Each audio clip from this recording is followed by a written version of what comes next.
Hello, Giants fans. Ed Valentine of Big Blue View here. Just checking in as the 0-3 Giants begin to get ready this week for week 4 against the New Orleans Saints.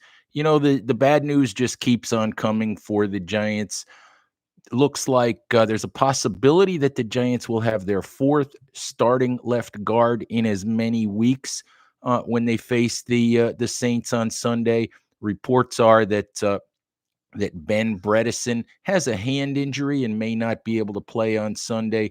Giants, of course, started with Shane Lemieux at left guard, then Nick Gates, then Bredesen last week. And now it could be Matt Skura. It could be Matt Pert. Don't know at this point. We'll have to find out as the week unfolds what Bredesen's status actually is. But the New York Giants offensive line continues to remain in flux as the season goes from week to week here. What I wanted to talk about is this miserable start for the Giants, 0-3 against, what I have said a few times is really the weak part of the Giants schedule, or that one of the softer parts of the schedule. Three teams that had losing records last season. Giants couldn't find a way to win any of those games, losing two last second games, last play games that really, let's be honest, they should have won both of those games. We've talked about that, quite a bit here. Chris Flum and Joe DeLeon have also talked about that quite a bit in their podcasts and their videos. So don't want to belabor those things, but really, as we spin forward, it doesn't get any easier for the Giants. In fact, it gets a whole lot harder.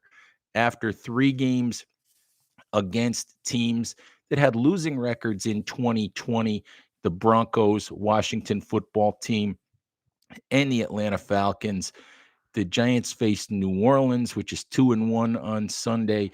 And that begins what ESPN's Mike Clay said on Tuesday, according to his study of schedules across the league. That begins for the Giants a stretch the rest of the season that is the hardest of any team in the NFL.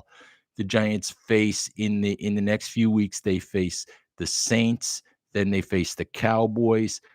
After that, they have a game against the Los Angeles Rams in week 6. Week 7 is against the Panthers. Week 8, the Chiefs. Week 9, the Raiders. Week 10 is the bye. And week 11 is the Tampa Bay Buccaneers. You can't quite honestly feel really, really good about the Giants' chances in any of those games. I mean, I can't imagine that they would be 0-10, when that stretch is over with.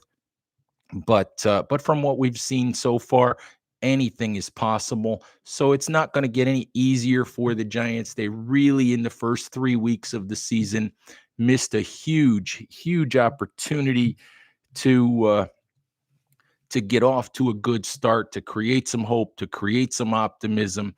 Instead, we're right back where we've been year after year after year with the Giants, discussing, who should be replaced, who should be drafted, what are the answers, how do they fix this, how did they mess it up so badly, all of those things. And it's really, really unfortunate at this point. Don't know what the answer is. I'm disappointed by the way the Giants have played through 3 games. I've been disappointed by the penalties, the mistakes, the lack of ability of the Giants to make some in-game adjustments and figure things out. I saw a stat the other day where they have not yet given up a point defensively in the first quarter of games, and yet in the fourth quarter of games, they're one of the worst defensive teams in the league, giving up more than 14 points per game through 3 games. And that's an indictment of the defensive players. It's an indictment of Patrick Graham's schemes and his play calling, on a play-to-play down basis in the fourth quarter of games. We'll have to see if any of that changes. Giants are 7.5-point underdogs in New Orleans this week. And they also face the obstacle this week of not only a pretty good Saints team, but a team that is returning to the Superdome for the first time this year. Technically, this will really be the home opener for the Saints, who had to leave New Orleans because of Hurricane Ida last month. And then also a week or so ago, about a week and a half ago, there was a fire at what is now known as the Caesars Superdome in New Orleans, formerly the Mercedes-Benz Superdome. And but apparently all's clear, all's good. The game will be played at the Superdome, and my guess is this will be a really, really charged up crowd, a really, really charged up New Orleans team, playing in a situation where you might hope that New Orleans would look past the Giants, but I just don't think the circumstance is going to allow that. All right, Giants fans, please remember to subscribe to our channel here on YouTube. Check us out at bigblueview.com if you haven't done that already. Follow us on Twitter at Big Blue View. Check us out on Instagram at big_blue_view. Check us out on Facebook. Thank you, Giants fans, and we'll talk to you soon. Bye bye.